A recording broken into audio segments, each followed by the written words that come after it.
What if the greatest threat to peace wasn't born from hatred, but from a dream taken too far?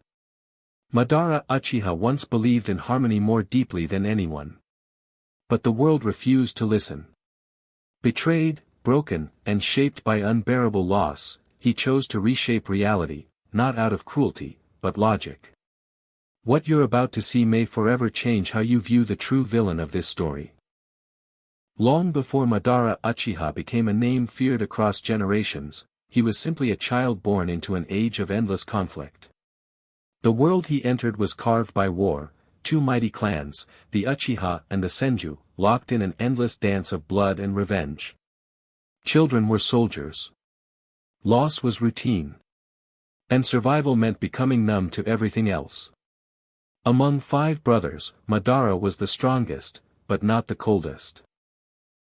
Beneath the hardened exterior, he still carried the naive hope that maybe, just maybe, the cycle of violence could end. That hope was ignited the day he met Hashirama. A boy from the enemy clan who, like him, had grown tired of the funerals, the silence after battles, and the emptiness of victory. They became secret friends, skipping stones and swapping dreams. 2 souls from opposite worlds imagining the same future, a village where no child would be forced to carry a blade. A place where their names wouldn't define their fate. Their bond was real. But reality was crueler than hope. When their identities were revealed, everything changed. Their clans forbade further contact. Madara was forced to choose loyalty over love. Still, he clung to the dream.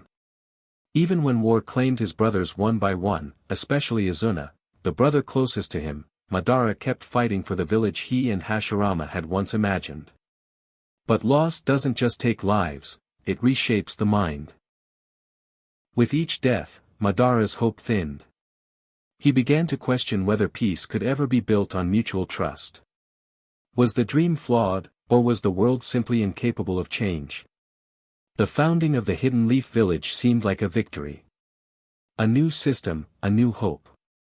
Yet beneath that surface, old wounds festered.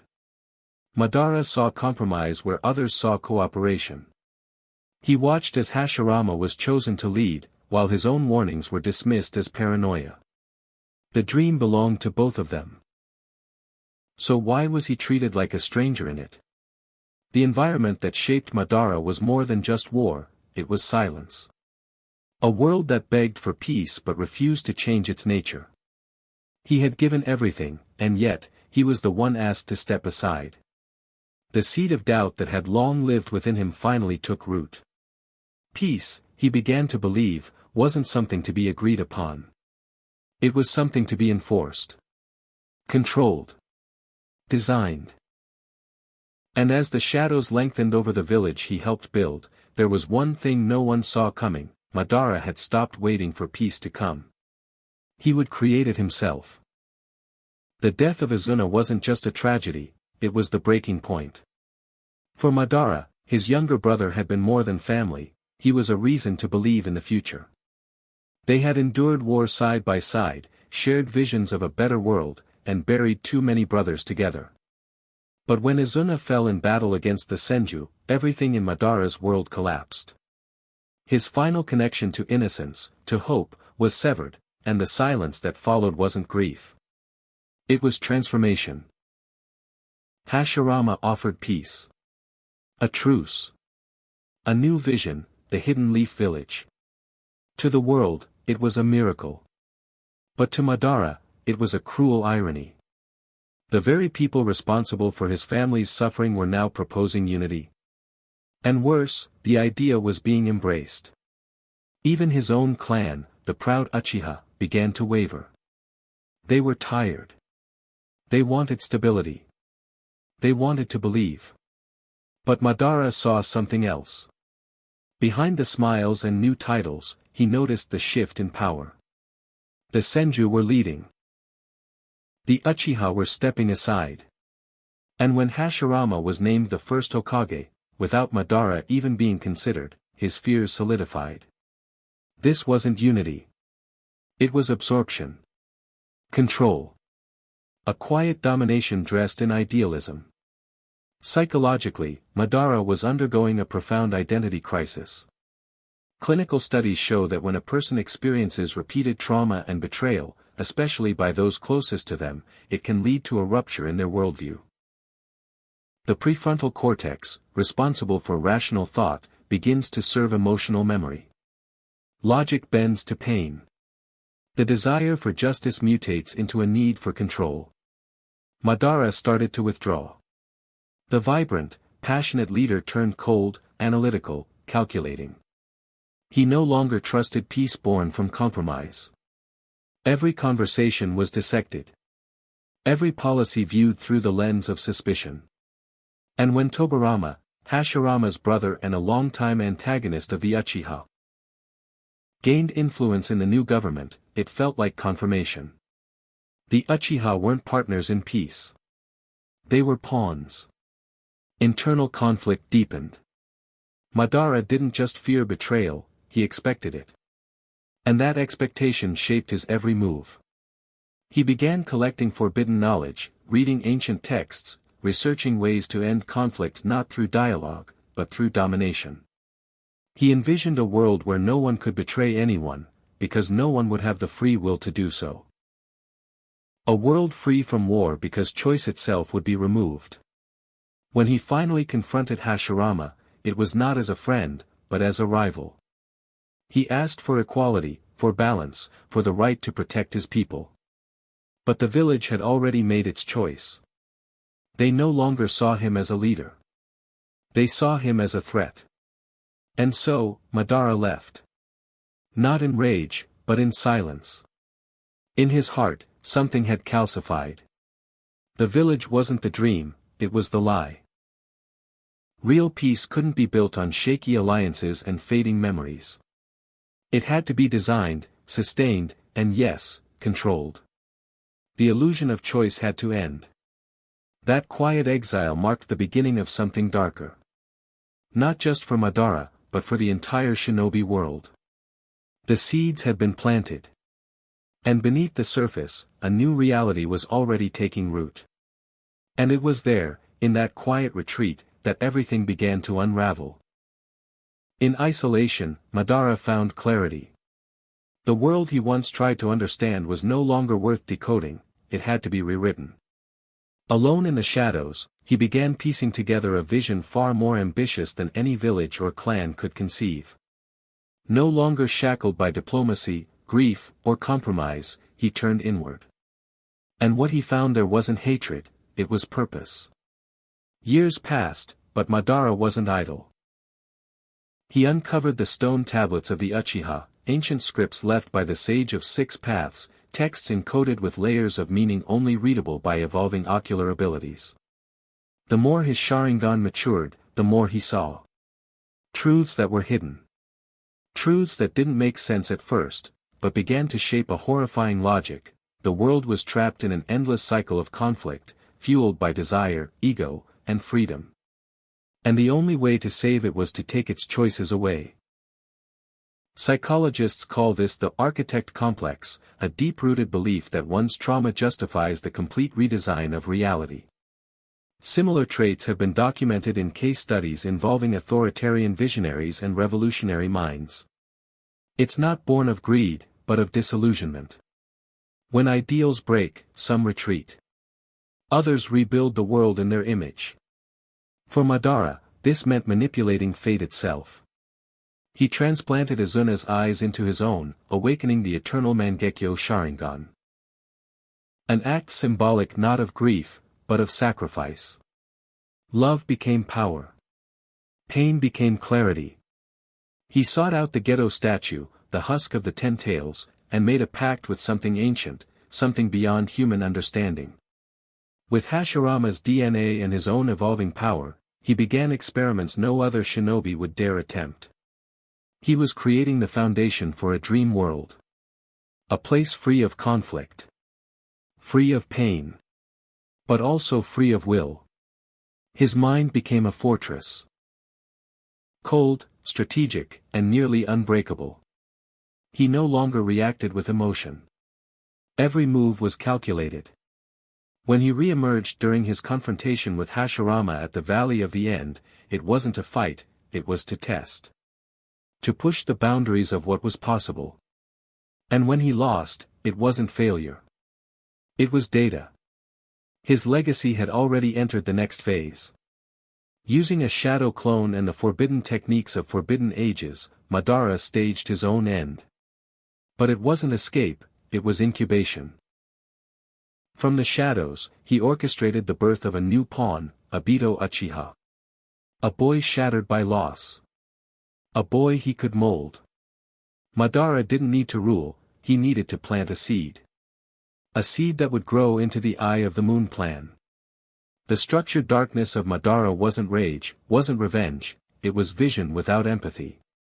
Empathy, in his eyes, had failed. Love had led to pain. Peace had been a lie. Only through control could the world heal. He began to rewrite moral logic. If suffering exists, then free will is a flaw. If conflict persists, then reality must be replaced. And he would be the one to do it.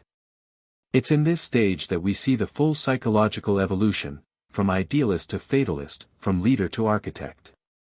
And the world never noticed. To most, Madara had vanished.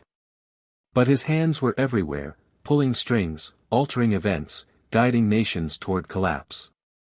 He didn't scream. He didn't demand. He simply moved in silence, shaping a future no one asked for, but one he believed they needed. But the true monster was still asleep, waiting to awaken at the end of the illusion. There comes a moment when even the most human intentions rot in silence. For Madara, that moment arrived not with a battle, but with realization. The world would never change willingly. It had to be forced into salvation. From the shadows, he witnessed the shinobi world make the same mistakes over and over, new leaders, new treaties, new wars. The system recycled itself under the illusion of progress. Villages spoke of peace, yet trained children for combat. Diplomacy was theater. The leaf had grown, but its roots remained soaked in blood. It was then that Madara made a choice from which there would be no return, to overwrite reality itself. The Eye of the Moon plan was born not as a weapon, but as a mercy. A final solution to a broken world. With the Ten Tails as a vessel and the moon as a mirror, Madara would project the infinite Tsukuyomi, a genjutsu so powerful it would blanket the earth. Every soul would fall into sleep. No conflict. No hunger. No grief. Only dreams. Eternal peace through absolute illusion. Moral philosophers call this a utilitarian collapse, when the desire to prevent suffering becomes so extreme, it justifies removing freedom entirely. The mind detaches from empathy and operates in equations. If a billion people suffer from freedom, perhaps none should be free. In psychology, this is also tied to extinction rationalization, the idea that individual rights must be extinguished for the sake of collective peace. Madara was no longer trying to win a war. He was trying to end reality. Even his manipulation of Obito wasn't an act of cruelty, it was strategic design. Obito, broken by personal tragedy, mirrored Madara's own pain. Guiding him was not manipulation, it was inheritance. Madara didn't see himself as creating a successor, but a reflection. One that could carry the plan while the real mastermind remained out of reach. He watched from the void as nations prepared for another great ninja war, unaware they were dancing on strings he had tied decades before. Every alliance, every enemy, every lost soul had become part of his proof: free will leads to ruin. Peace cannot be voted into existence, it must be imposed. And yet, for all his conviction, a small ember remained inside him. Not doubt, but the ghost of who he used to be. That boy who once stood next to Hashirama, believing that two children could change the world. That ember didn't vanish. It hardened. It became the voice that whispered, if they had listened, none of this would be necessary. In this final phase, Madara crossed the ethical horizon. There was no redemption left, not in the eyes of others, nor in his own. But that didn't mean he saw himself as evil. Quite the opposite.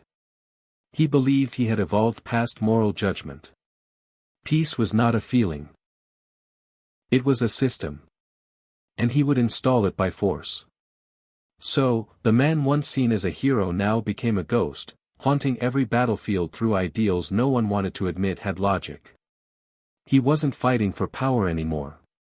He was fighting to be the last one who would ever need to. And if he was wrong, would the world even wake up to notice? Madara's path was not carved in rage, it was designed with precision. To outsiders, his plan seemed monstrous. But to him, it was elegant. Clean. Clinical. And above all, logical. In the study of abnormal psychology, there's a concept known as cold empathy, the ability to understand human emotions without feeling them. Serial strategists, surgeons, and some types of visionaries operate within this framework. They calculate suffering like numbers on a board. Madara had transcended the emotional grief of his past, now he dealt in consequences, not compassion. He didn't weep for the world. He rewrote it. According to neuropsychological theories, extreme trauma, especially repeated exposure to loss and betrayal, can rewire the brain's response mechanisms. The amygdala becomes hypersensitive to perceived threats, while the prefrontal cortex begins to bypass moral reflection in favor of strategic survival. In Madara's case, this survival wasn't about the body. It was ideological. He wasn't trying to live. He was trying to preserve the concept of peace, even if it meant destroying the very reality that rejected it. In his mind, he wasn't a villain. He was the system's immune response. The infinite Tsukimi wasn't madness, it was a psychological construct. A mass dream state designed to remove conflict at its root, perception. If every mind believed it was safe, then safety became the truth. Philosophers call this solipsistic idealism, the theory that reality is shaped not by what exists, but by what is experienced. Madara weaponized this idea, turning illusion into refuge. And yet, the horror didn't lie in the plan itself. It lay in how rational it was. Real-world parallels exist. Think tanks during the Cold War designed doomsday scenarios, where total control, whether through propaganda, surveillance, or engineered peace, was seen as the only path to avoid extinction. Governments theorized that pacification could come through manipulation, not consent. Madara's dream echoed this, not as tyranny, but as preventative salvation. His ideology bore traces of what social psychologists call altruistic evil, acts done with the belief they are good for the many, even when they violate the rights of the few. Madara didn't revel in domination. He simply no longer believed in consent. To him, freedom was the gateway to chaos. Even Obito's descent, Nagato's awakening, and Sasuke's rebellion were, to Madara, just evidence. Every attempt to change the world through pain led only to deeper spirals. Love, hope, leadership, he had tried them all. They failed. The system wasn't sick. It was designed to break. And so, he would break it first. In many ways, his logic was flawless. Remove pain by removing conflict. Remove conflict by unifying thought. Unify thought through illusion. A single solution. A quiet world. But here lies the paradox, in solving suffering, he erased selfhood. Without pain, there is no growth. Without challenge, no change. Without loss, no meaning. His system wasn't a new world. It was the end of evolution. Madara hadn't lost his mind. He had reached its most terrifying potential. And what haunted those who stood against him wasn't the scale of his power, it was how, deep down, a part of them understood, he made sense. When the illusion shattered and the last fragments of Madara's world dissolved into silence, one question remained: what did he truly leave behind? Madara did not die in the traditional sense, his presence seeped into the roots of the world itself. Every act of rebellion that followed bore traces of his doctrine. His name became more than a memory. It became a warning. A prophecy. A mirror held up to humanity's fear of itself. What terrifies people about Madara is not that he sought control, but that, for a moment, he almost achieved peace. True, sterile, undisturbed peace. No wars. No hunger. No grief. Only stillness. And it's in that stillness that the world caught a glimpse of something unspeakable, the cost of perfection. Sociologists studying power structures refer to ideological ghosts, the residue of ideas that linger in cultures long after their creators fall. Madara's ideology didn't die with him. It evolved.